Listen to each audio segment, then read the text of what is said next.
Welcome to another episode of Lost Levels. Today, we're going to take a look at early versions of Ford Hair, which went through a bunch of different names.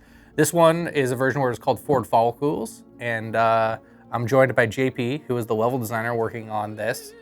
And we're gonna look at like one of the first white boxes, right? So this was sort of like the end of 2017, and you were saying a little bit ago this was like one of the first things you worked on when you came onto the project, right? Yeah, pretty much the very first, yeah. Yeah. And so where in the process is this version we're looking at? The idea with this level was you started off in what seemed like a normal barbershop, kind of like how you started off in the plane in Basic Braining in the first game. You're in this little interior space and you don't see the full madness of the rest of the space yet. And this was just meant to be a sort of dreamlike recreation of the barbershop that Ford is in back in HQ, if I recall.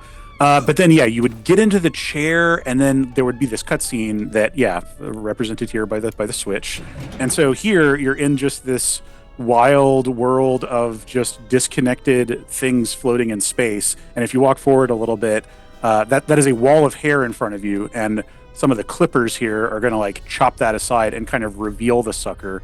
I forget if we had like a concise way of describing this genre of level, because I remember we did have like terms like the party bowl and stuff, like the quarry shape, I guess the quarry was a party bowl.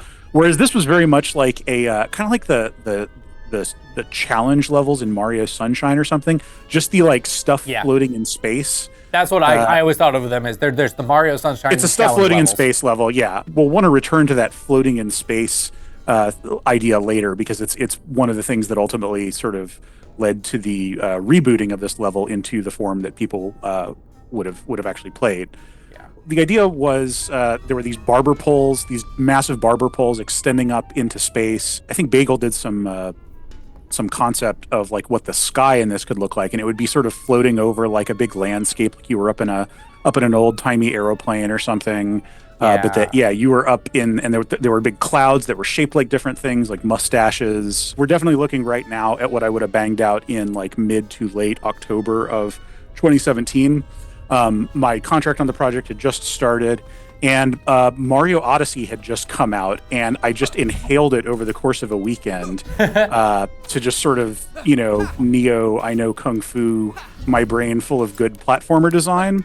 And I don't think I was fully successful in uploading good platformer design into my brain. We had some Peter Chan art, if I recall, that we should definitely dig up and show here. It wasn't so much suggestive of like architecture, but just like, here are some weird gigantic objects that stuff could be made of.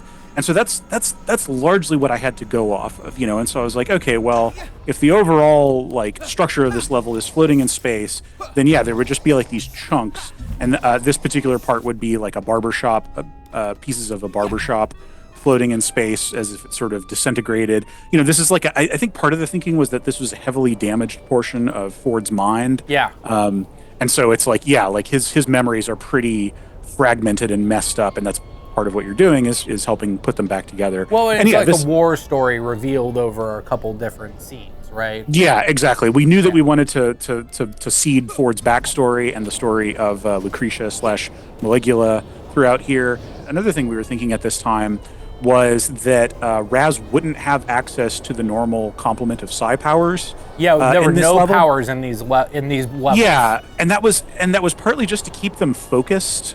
And just like kind of feel like a change up, but I definitely designed stuff for the moment. I mean, obviously there's a base of powers here, like levitation and stuff. And just to speak to like, this is something where like we kind of know what these things represented, but to a person just seeing this, it's probably completely inscrutable. I think part of the process of taking the level forward from what it looks like right now to what it ends up in the next version we look at is deciding like, okay, yes, this thing is a chunk of barbershop. What we were seeing at the beginning was just like a large mass of hair with like combs and bobby pins sticking out of it. So just kind of setting up that there are different like visual ideas that are all just kind of organized around the barbershop, or disorganized rather, around the barbershop theme. Yeah, and you're hitting buttons to turn on hair dryers here. Oh, I think this is gonna rotate. Yeah, this, yep. Yeah, we had that little rotating thing, and that was going to be like a male hook, or something that you would. So it was a horizontal what did we call it? H-pole. That's right. Yeah. Uh, it's been long enough. Those terms do not come instantly to me. Anytime you see like kind of a thin, slightly darker gray rectangle floating, that's a comb. Oh yeah. And we did definitely ship with combs sticking out of things and stuff, but some of these were just sort of floating. Yeah. And this we is knew our that first we Barbasar jar. Yep, that's right. Yeah. We wanted to show that we wanted like some things to hang the narrative of like, yeah, Ford finds out that like this person that he loved did some really bad stuff, and so we need some scary, icky poison type stuff. And well, the version of that you have in a barbershop, well, it's actually the thing that kills the scary germs or whatever. But yeah. Oh yeah, right. Okay, yeah, this was the very first version of this as well. Yeah, we had a couple different versions of this. This is the least refined version of all of these things, and that's exactly what we want to show here. Yeah, so this is like, okay, well, yeah, we've definitely got climbable walls. This would be like shaggy, like kind of shag carpet sort of stuff that you can like grab onto, but then it's shaved in places, and that's what defines the paths of the razors. Once we look at the arted version of this level from later that year, we'll see that I turned this into a horizontal thing because making it kind of a vertical climb maze was just, I don't know, it was more trouble than it's worth. I mean, I would say in your defense that this was a phase where the like wall climb stuff was like unrefined. Like I was just having some trouble triggering jumping backwards off of it, which is like something we spent a lot of time iterating on later of like. Yeah, it was that mechanic had a long way to go, and it's something that we knew we wanted, but and it didn't necessarily work great with the camera. Yeah, it would eventually, but yeah. And those rotating are because straw again hats. we had more of a barbershop quartet kind of idea going on. Like the barbershop hat and stuff like that. Yeah, it was like, oh yeah, Ford was in a barbershop quartet, so he's got that whole spiffy turn of the century guy. Okay, so that just made that thing start going up and down, and this, I think, is going to make this turn into a climbable surface. Yeah, we wanted to get the player up to a vista where they could just, like, see this thing that then becomes a little challenge course. And maybe, like, the razor was, like, revealing that, like, a tattoo or something. I don't know, yeah. I was basically just, I wanted to make sure that we built in some places where story could kind of be environmentally embedded, since that was a big part of what these levels were doing, was like you're getting some of the backstory, hinting at dark secrets and stuff. Yeah. These were meant to be like straight razors that were swinging. The levels gets more and more menacing, and the platforming gets more and more precarious the higher up you go. Oh yeah, that's right. Yeah, the grody mites. Right. So this thing was designed to deliberately blow you off course and take you hella far away, and then you're like, oh okay, yeah, this thing is busted. Ah, ledge grab, come on now. Yeah, so I get here and I get up here with the mites, and this is a scene that is in the regular game. Yeah, the mites are in your way, and the idea was that you tip over this jar of barbicide. Yeah, in the same way that you like smash and it kills them in the shipping game. And then you end up back at the fire lookout, which only exists in the shipping game in a cutscene, if I recall, right? Yeah, it only existed. So you were we have cutscenes of Ford placing them in the mirror. Yeah.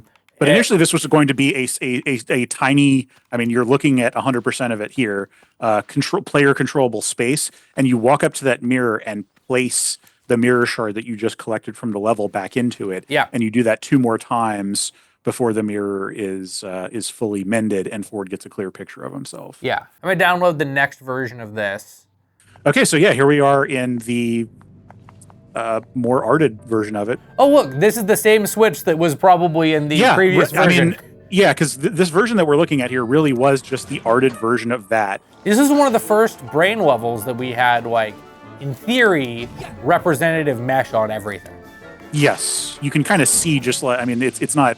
unlike traditional video game architecture kit, like these are all like discrete objects like combs and stuff, and you can really tell like what stuff is made of here. But then there were also like kind of these bespoke shapes that had like the material that sort of flowed to indicate the hair direction. But you can kind of see like the problems that we were grappling with in carrying this from like, into an arted reality.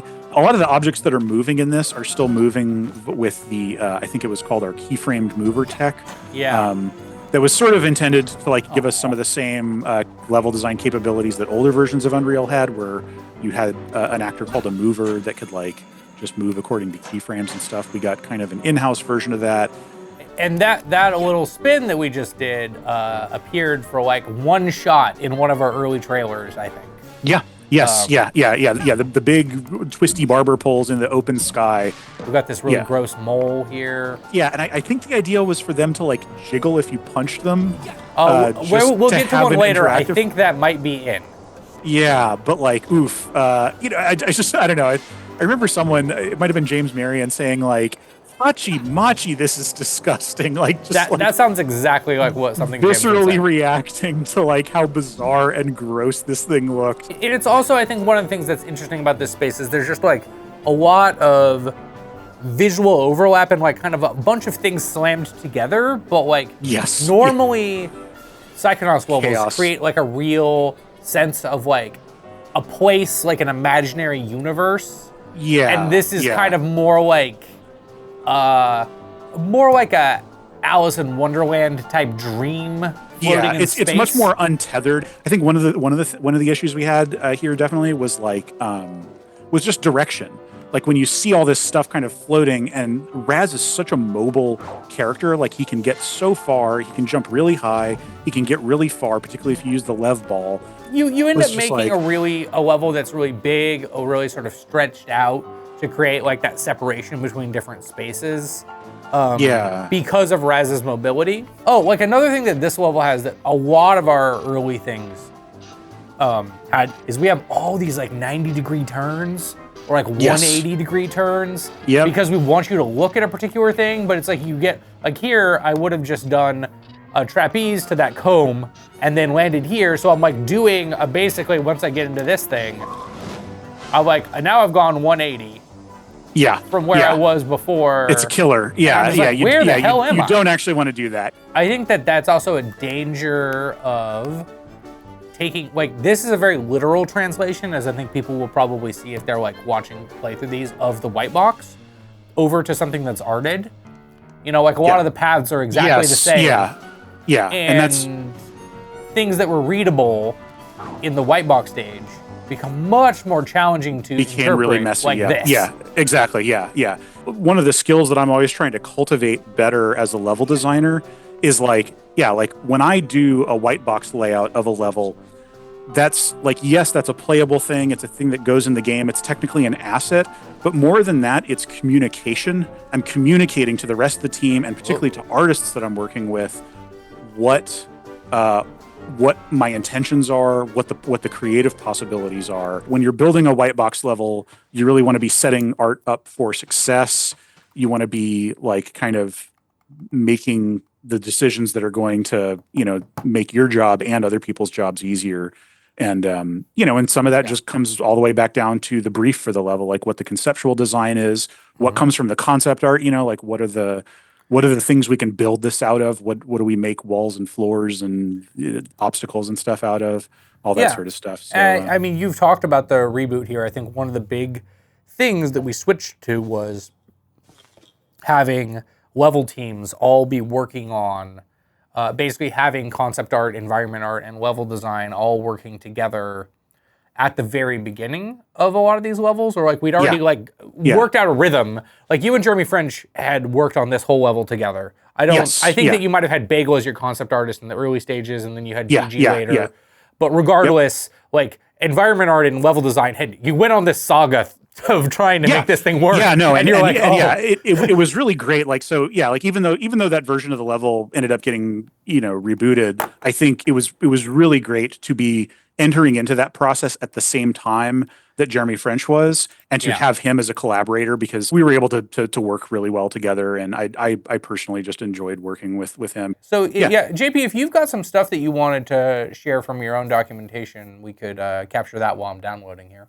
Okay, yeah, sure. I pulled out some images from my archive, just like showing different points along the way. This is still obviously from the pre-reboot version of Ford Hair, but it was basically make the maze part of it more of a hedge maze. Yeah. And so you're kind of like playing Pac-Man or cat and mouse with the clippers as they're moving through this thing.